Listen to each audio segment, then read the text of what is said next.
Hey, I'm Alex Radcliffe from Board Game Co, and today I'm reviewing Dante Inferno from Creative Game Studio. Dante Inferno is a 1-4 player boss battler game. This over here is a prototype, all rules, components, all that stuff subject to change, and I'll have a link to the campaign down below. But this basically 1-4 player boss battler game is going to have two phases to it. Technically there's a third phase, the transition phase, but that's switching phases. But we have two phases here. We're going to have, first of all, we're going to have the Chronicle phase. The Chronicle phase is going to be a full phase you go through, where you're going to be going through a bunch of these cards in limbo over here, which are basically going to give you these choices in this map that you're trying to go through. It's played on the other side of this board, so I don't have it set up for you, but effectively you're going to have a grid. I think it's a 5x3, it might be a 6x3, it might be a 6x3 grid, where you're slowly laying out cards as you chart a journey, slowly going through this dark forest over here, going up through the hills of virtue, and slowly moving your way, making choices along the way through this encounter book. It's going to give you a degree of choices and interactions and tests, and I'm not heavily going to how that game system plays, but I'd say the core aspect as far as how the Chronicles play out is you're going through a board in which you're going to be laying out cards and then making choices as you interact with the things through that. You're going to have this little journal over here, and again, prototype to everything you see over here. That's going to give you these. Let me see if I can lay it out for you. You're going to have the starting board over here, the starting, story and all that. You have the prologue, and then as you make choices on this board, which you can see over here, this is the way the Chronicle board is going to be laid out. You're going to make certain choices, narrative choices, where you start going through, you reach the dark forest, and what's going to happen there? Do you want to face the wolf, the panther, the lion? And you'll go ahead and go through that text over there. You take a test, and that test will have a failure or a success, and so there's both choose your own adventure as well as actual tests going on. Now, the way the tests play out in the Chronicle phase is effectively a bit of a number drawing matchup. You're going to be drawing certain Arcana cards. So, for example, you're going to draw through a bunch of these Arcana cards over here that all have more of a relevance in terms of how they're going to impact the game in the second half, but they're going to have these numbers at the top.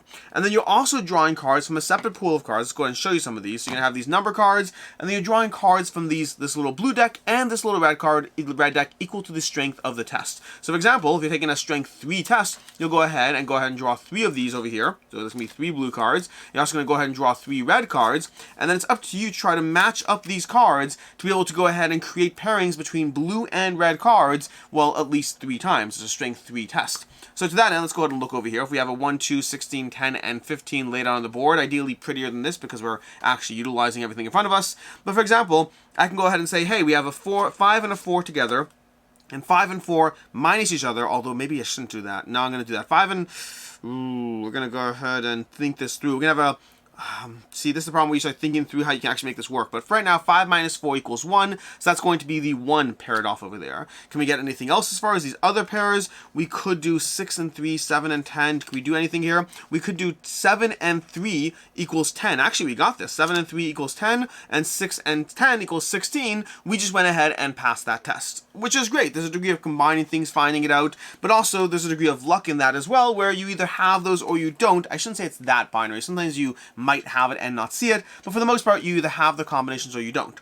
Now, there are tools at your disposal as far as different ways to mitigate around that. You can go ahead and sacrifice an Arcana, basically put it through as an offering where it'll hurt you in the next phase, but then you'll be able to go ahead and draw more cards to match up. You can also utilize some of these tokens over here, which you can go ahead and cast these tokens in to be able to go ahead and replace one of the Arcana cards in the row. So there are mitigation tests you can take around them to try to figure out how you get through the phase. But you're going to go through this journey phase. You're going to make choices. You're going to choose your own adventure. You're going to make various tests. You're going to pass and fail. You're going to gather findings and artifacts and different things along the way, and of course going through the story as well. And then when all is said and done, you'll make your way slowly to the actual confrontation phase, where you'll go through a bit of a transition of the things that actually carry over from the Chronicle phase to the confrontation phase, and then you'll go ahead and set up for the confrontation, which is where we are now. This over here, this little nice view of the 3D elements of the board over here, you're going to have your confrontation phase. You'll set up based on how the scenario tells it over here, and then you're going to start facing off against, in this case, King Minos over here, but who knows what different things you'll be facing off against as you go through this various journey with Dante and the Inferno and all the various casts and crew along the way. But effectively, this is where you move into the main meat of the game. And the Chronicle phase does have a way to completely skip it and jump straight to the confrontation phase, should you want that. But this is where we get to the main meat of the actual boss battle experience, where you're going to be utilizing your various characters, and you could utilize main characters over here like so, but you can also utilize companion characters, where you go through a simplified rule set of how the characters operate, which is relevant if you're playing it solo, or even if you're playing it 2 or 3 players, because you're always going to have that 4-player team. Whether they're a main character or a companion character, that will vary.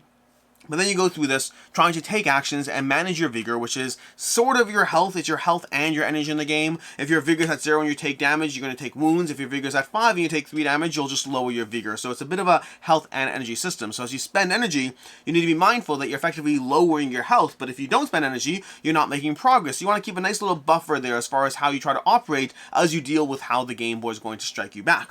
Because the game board is going to strike you back. In the game, you're going to have King Minos moving around over here on these small little circles as he moves around the board. And let's see, wanders over here. You can have your characters on the various regions around them. And you can do different things as far as how you navigate. You can go ahead and fall off and take fall damage. Or you can walk down the stairs to go where you need to go to be able to go ahead and face off against King Minos over here to go ahead and try attacking him as much as possible. Meanwhile, he's going to be moving around the board and reacting to you, throwing pillars at the various characters, trying to basically ensure that they are as dead as possibly can be. I thought that pillar throwing would be more dramatic, but instead I just made this fall apart. But you get the idea over here. You will be capturing pillars, capturing characters, throwing the pillars at people, knocking things over. You'll be going to protect your throne because your throne itself is something else that you'll be facing off against over here. This throne is going to be an actual, not character so to speak, something you do want to deal damage to as you go. And you're going to be playing cards into your row. You're going to start off with the row clogged when you start the scenario, but these are going to clear slowly but surely, and these are also injuries as well, which we'll get to as well. But you're going to be playing cards from your hand into these areas over here, escalating your threat on this track as you play them, but then going ahead and taking the various, and spending vigor as you play them as well, but taking the various actions you need to go ahead and, well, you know, accomplish your goals, to attack Minos, to attack the throne, to try to get out of reach, to go to the chests and gather those chests. But you are managing all these resources, and you're managing the fact that when you attack, whether it's a ranged attack or a melee attack, you're going to be rolling a handful of dice over here, depending on the attack, depending on the weapon you're using, depending on various skills or other things that modify those. But you go ahead and roll, and in this case, which is actually not the best roll, but it's a good indication of how we can play this out over here. So for example, over here right now, we can go ahead and we have 3 hits right now against Minos, but he has a defense of 4 over here. And the way that works in this game is you take all your hits, you divide it by their defense. It's a different terminology, their resistance, their defense, but you divide that, and that's going to be the number of hits you get, rounded down. So 3 in this case becomes 0. You need at least 4 to even strike a single blow against him, and you need 8 to be able to get to 2, and there are tools and things you can utilize. The problem is, this symbol is how many hits you get, and yes, there is a double hit side as well you can go ahead and get your hands on, but there's also these symbols, which are these define his counterattacks, because you could get multiple hits. If you get at least 8 hits, you'll hit him twice. By the throne over there has 6, so you need 6 just to get a single hit against the throne. But then you're going to have these, which are the reactions. For every 2 of these, he's going to draw a reaction card, looking at the back of the card and dealing whatever he wants to do as far as what his response is to being attacked. Because, weirdly enough, people don't love being attacked, and that's true of Minos as well. So this is where he runs away and throws a pillar. This is where he charges towards you and deals damage to you. And the way these work is this reaction will either result in dealing damage back, or it will not. If it doesn't, then it's going to go ahead and get tucked back onto the deck, because this deck is not only his actions, it's not only his reactions, it's also his life force. When you deal a wound to him, you take a card and you throw it away, you're slowly depleting his life force. When he attacks you, you take a card and throw it away, you're slowly depleting his life force. When he reacts to you, if it does damage, you throw it away, you are slowly depleting his life force. So everything you do is about trying to manage and mitigate around this deck of cards that has to be gone through as you go through the experience, as you go through the game. You have an initial challenge as you go through it, defeat King Minos over here. Although as you do that, you're also going to have a secondary challenge, which I specifically won't reveal to you right now, just in case you want to preserve that area of mystery. But you're going to have the initial challenge, defeat King Minos, go through whatever it is, but you have a secondary challenge to deal with, and you're trying to figure out how you can actually go ahead and maintain your own vigor, maintain your own defense, because as you take wounds, when your vigor's down to 0 and you take a wound, you're going to go ahead and clog your board with an actual wound that's going to get in the way. And that's going to not only give you a negative effect, whenever you play a maneuver card, you raise your aggressiveness in 1 additional position. So you'll be slowly be made more and more aggressive by having this wound on the board, but it's also clogging your board. You can play fewer cards while that's in play. You're also going to have sins. Sins are going to be these cards that give you 2 ways to engage with the sin. Do you resist the temptation? Do you yield to it? If you yield to it, your team gets a boon, but it does clog up your board again. So it's going to clog up your board. It's going to be harder to deal with. There are things that can get rid of permanent aspects to your board, but they're fewer and far between compared to your vigor, which will be replenishing every single round, plus a ton of abilities that give you the ways to do it. But you're going to be managing your sin as well, which over here, again, if you yield to it, you get a bonus, but it's clogging your board. If you resist it, then you have a cost to it, but at least it's gone and not something you have to deal with anymore. And so you're trying to manage all this. You're trying to slowly grow your characters. As you go through the experience, as you go through multiple levels and iterations, you'll be growing the equipment and the things your characters have as you go through this. But in each individual scenario, You are facing off against a chronicle phase where you're going through a bit of a choose your own adventure, which is going to carry over with some degree of impact on the things you have, the findings you have, these various tokens as well, which you can utilize their benefits either in the chronicle phase or in the confrontation phase. But then you're going to an actual boss battling experience where your goal is ultimately to try to accomplish your goals while staying alive, while slowly depleting their decks, which is basically a survival game and a boss battler game. And that's kind of most of what you're going to get as far as what Dante Inferno is. As usual, lots of small things we're not getting into. I'm trying to give you an overall experience as far as the individual rule breakdown. Although I will say, if you want to check out Paul Grogan's channel, Gaming Rules, I believe he just did a full demo and playthrough. So a full rules and playthrough of the experience. If you want to see a playthrough experience, I believe One Stop Color Shop also did playthroughs if you want to see that. But as far as the review part, if you're looking for opinions, we can go ahead and start here. Starting off with ease of play. I would say the rules themselves not overly complicated, but you are learning 2 full phases of the game. There's a lot of rules, but they're not overly complicated. I would say getting people up and running in this, very easy. If you are someone who knows the rules, getting other people to your table and guiding them through it, the core idea of how your turns work, it's very straightforward. You obviously have to know all the edge case rules and how the way things interact, but if you have a single person running the game, I can probably get you up and running in 5 to 10 minutes as far as actually teaching you the things you need to know, and then having you learn the other things as they become relevant. Oh, what does this keyword mean? Well, here it is on the little player aid. Oh, what happens when I do this? Oh, that's going to be an interaction. These things are going to do that. That's going to do that. Very easy to get people up and running.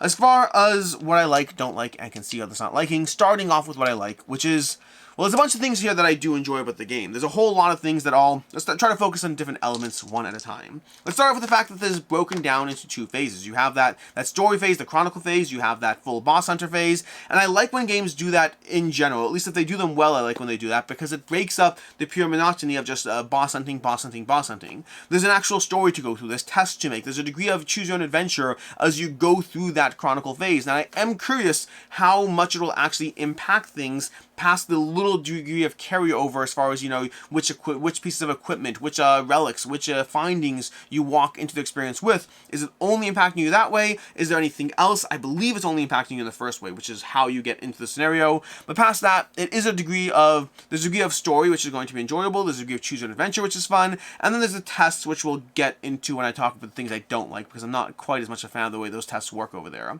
But so in general, just having it broken up into chronicles, into a chronicle phase and a competition phase, I like that in general. I also like the fact that the things that the carryover from those 2 phases makes it feel like it's not purely a story with no impact. It actually has some degree of impact, although again, limited to the scope of the kinds of things you bring into the game. The whole action-reaction system of the way this boss operates over here is something that I very much enjoy. Most of what the boss does to you that's bad, that's negative, that hurts you, is not going to be the boss's own actions. They do take an action turn where they're going to resolve the tops of their cards over here, which is a relevant part of the game as well, by the way. Because one of the things I do like is how you can dance back and forth between your characters. You can have a character take an action, a free action, a paid action, all these different things. You can go back and forth, spending your vigor, spending your economy as much as you need to until you just can't do anything else, but there's not a select turn order. That gives you a lot of control over how your characters operate, and you want to pay attention as well to the way these cards are on the tops of the enemy decks over here, although this one shouldn't be here yet. But you're going to go ahead and pay attention to the various cards on top of the decks, because that's going to basically define what the actions they're going to take as they go through it.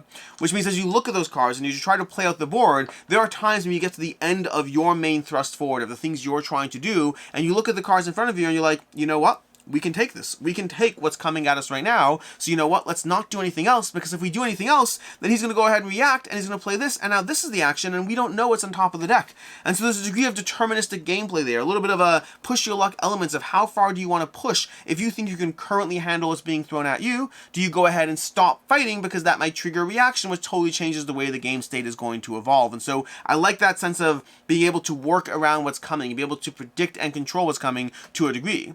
But I also like the way the boss hits back. This is not a game where you're like, okay, great, we got all our actions and we can go ahead and do all the things we need, and then the game will hit back. No, this is a game where the boss is reacting to you. You hit the boss, you roll some dice, and before you know it, he's reacting twice, trying to do as much damage as possible, changing the landscape of the board, changing the positioning of where he is, which means trying to think through how your characters operate and the way they take turns back and forth, and who's currently primed to go ahead and hit, who has ranged attacks you might want to hold off on. Do you want to go ahead and use that ranged attack because maybe it's going to result in Minos charging towards you? Do you go ahead and try to attack the throne throne, because honestly, that throne has only a few cards in play, and if you can get them out of play as fast as possible, that's one less thing you have to worry about hitting you every single round, so maybe that's the play to make.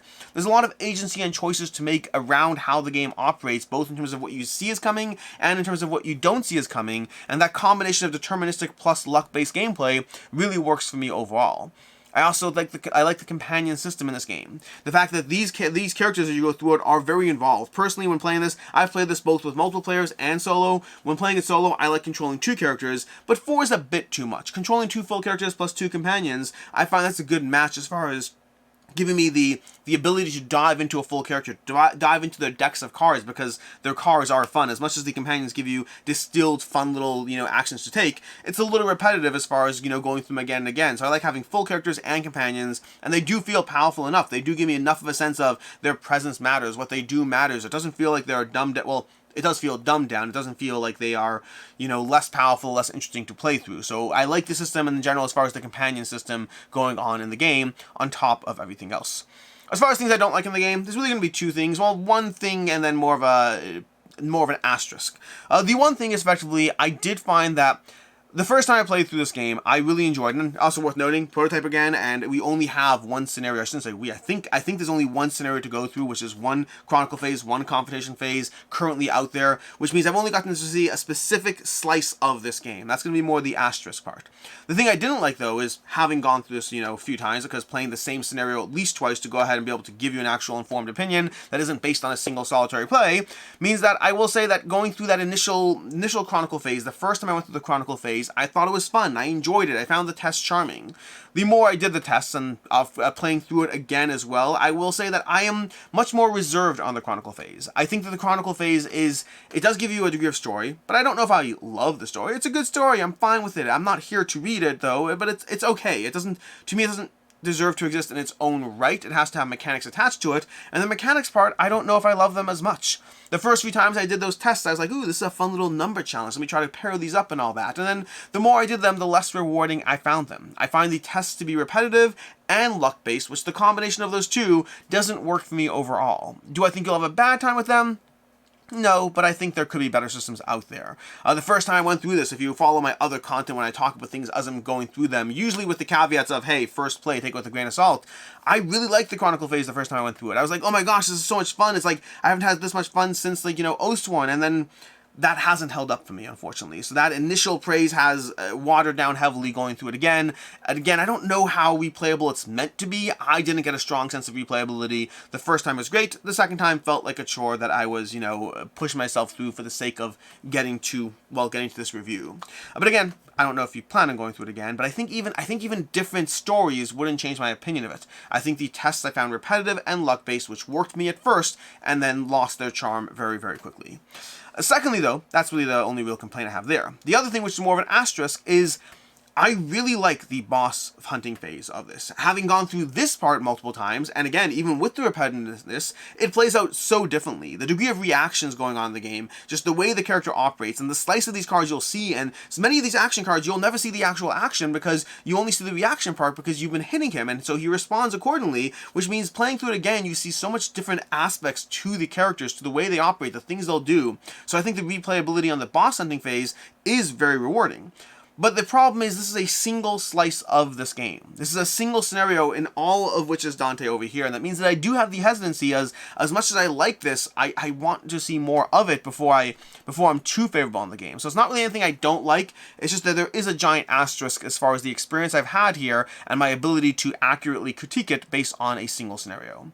As far as what I can see others not like in the game, few things there. First of all, for me, I really like the combination of deterministic plus luck-based gameplay. You are rolling handfuls of dice, and sometimes you roll 8 dice and you end up with, not even a single hit on the boss, and instead the boss is counter-attacking you 2 times, which, granted, does slowly deplete his health, but it's better to deplete his health without him hurting you on the way down. But there is a lot of luck and determinism mixed together, which I enjoyed that mix, but I will say either of those might be a problem for you. You might find the sheer amount of luck as far as how his reaction cards play out, as far as how the dice roll. There's a lot of luck going on in the game that might be too much luck for you. But you also might find that deterministic round end aspect where you really have perfect information as far as what's coming your way and when you can time things out, that might be a bit too deterministic. Like, oh, great, we stop and we know exactly what the boss is doing. Both thematically and mechanically, that might bother you. So that's something you just want to check as far as what your tolerance is. For me, I thought it was a very good combination, but I could see either parts of those bothering you. I'll say that potentially it's a bit too easy right now, although again, asterisks and caveats, prototype that it is in the prototype phase. I'm sure they'll adjust for it, but I've enjoyed going through the game, and I have gotten hit on the way down. But I don't think I've really felt that strong enough sense of challenge as I go through this. Overall, each of the times that I've tackled Minas over here, I haven't really felt threatened enough to the point where I thought I was going to lose. And I do think that might be, again, prototype and all that, and I hope that's tweaked or adjusted. But I like the system enough overall, and especially as the first boss, I wouldn't even mind where he is. I think as a first boss, he gave me enough of a sense of a challenge that I'm like, okay, great, let's bring on more. But I need to see the more part of things, which is where I just don't have enough information on the game. As far as final thoughts on Dante Inferno, at least final thoughts for right now based on the prototype I have here, I really like Dante Inferno. I specifically like the boss battling phase. The initial Chronicle phase, I liked it more at first, and I think I'm kind of, if it doesn't change, between now and the end, if it doesn't really change, I think I'd be more likely to kind of rattle through it as fast as possible and try to take the quick action mode and then quickly scan the story or whatnot. I don't think I would really want to go through it. It's long enough and repetitive enough as far as the mechanical aspects that I don't know if I'm there for the Chronicle phase, at least not in its current state. But the boss hunting phase, I had a lot of fun with it. I thought the characters were rewarding, the variety of gear and their abilities, and the way they interact together, and the interplay of trying to take down Minas, of constantly trying to worry how he's going to react to the thing that you're doing to him, being prepared to strike back or adjust to how the board state is changing, looking at the cards and seeing what's coming next and planning around that, and knowing when to push a little more. There's a lot of things happening here that I really, really, really enjoyed, but I need to see more from the system. I need to see how it iterates. Does it get better? Does it get harder? Does it get different? Does it get samey? I don't know yet because I need to see more before I give it a full final thoughts. Rating-wise, I'm going to give it a 4 out of 5 for right now. I think it's higher. Instinctively, I want to give it a 4.5. I really need to see more of the system before I can do so, especially with my hesitations around the current complexity, the current difficulty rating, I should say, combined with the Chronicle phase and those elements there. So I'm curious how this one will end up when I actually have a chance to go through more than, well, a single solitary scenario, but in its current form, I'm really enjoying how accessible, yet rewarding and engaging this is as far as a boss hunting game. So currently a 4 out of 5, I think it will go higher, but I need more to see.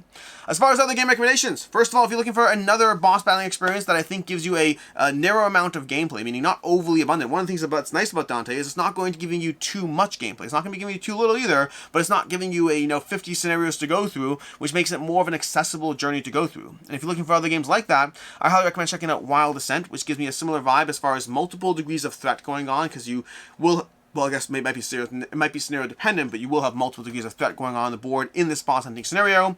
But I highly recommend Wild Descent. Gave me a similar vibe and flavor to the experience. And then Primal. Primal is not really available. It's coming soon in theory, I think.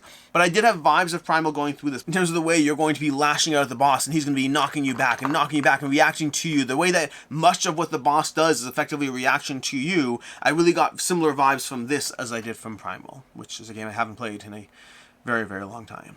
In any case, and until next time, I'm Alex Radcliffe from Board Game Co. I hope you found this video helpful, and as always, I hope you have a good one.